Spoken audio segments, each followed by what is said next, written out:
Hi bro, hi sister. Praise lord. CCTV கேமராவில் தப்பு பண்ணால் நல்லது பண்ணால் கண்டுபிடிக்கலாம், ஃபுட்டேஜ் எடுத்துருவோம் அப்படின்னு சொல்லுவாங்கள்ல, அதே மாதிரி எல்லாமே கேப்சர் ஆயிருக்கு. எல்லா ஃபுட்டேஜும் பக்காவாக கேப்சர் ஆயிருக்கு. நீங்கள் கவலைப்படாதீங்க, பயப்படாதீங்க. ஓகே, ஸோ எல்லாமே கேப்சர் ஆயிருக்கு. டேய் என்னடா பயமுறுத்திட்டு இருக்க, ஒன்றுமே புரியல, என்னடா சொல்ல வர, ஆண்டவர் வார்த்தையை பேசுன்னு பார்த்தா ஏதோ பூசி கிளப்பிட்டு இருக்கா அப்படின்ட்டீங்களா? நான் பேசலைங்க, ஆண்டவரே அப்படி தான் பேசுகிறாரு, எல்லாத்தையும் கேப்சர் பண்ணியிருக்கேன். நான் வார்த்தைக்குள்ளே போயிட்டு மீதியான காரியங்களை பேசுகிறேன். ஸோ அதிக ஞானவானாகிய சாலமோன் எழுதுகிற நீதிமொழிகள் புத்தகம் 15ஆம் அதிகாரம் 3ஆம் வசனத்தில் கர்த்தரின் கண்கள் எவ்விடத்திலும் இருந்து நல்லோரையும் தீயோரையும் நோக்கி பார்க்கிறது. ஆமீன். எத்தனை பேருக்கு புரியுது பிரதர் சிஸ்டர்? நீங்கள் நல்லது பண்ணாலும் அது தெரியும், கெட்டது பண்ணாலும் தெரியும். இன்றைக்கி நம்ம 4 செவத்துக்குள்ளே பண்ணோம் சொல்லி இன்றைக்கி அநேக வாலிபர்கள், ஓகே, ஈவன் நானுமே அந்த தப்பை பண்ணியிருக்கேன். ஓகே, கேர்ள் ஃப்ரெண்ட் கூட்டிகிட்டு வெளியே போகிறது, பார்க் போகிறது, அம்மா அப்பா பார்க்காம இருக்கலாம்.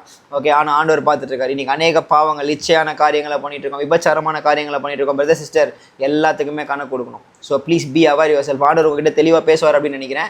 நம்ம நினைக்கலாம் நம்மளை யாரும் பார்க்கல அப்படின்னு சொல்லிட்டு, ஆனால் அதுக்கான பலன் கண்டிப்பாக வரும். ஒருவேளை நீங்கள் நல்லவங்களா இருக்கீங்க, நல்லதே பண்ணுறீங்க, உங்களுக்கு கெட்டதாக விரோதமாக ஒரு சில காரியங்கள் பண்ணிட்டு இருக்காங்கல்ல, அவங்களையும் ஆண்டவர் நோட்டீஸ் பண்ணிருக்காரு. ஏற்ற நேரத்தில் அதுக்கான பதிலடி கொடுப்பாரு. நீங்கள் எதுவும் ரிவெஞ்ச் எடுக்காதீங்க. ரிவெஞ்ச் என்ன தெரியுமா?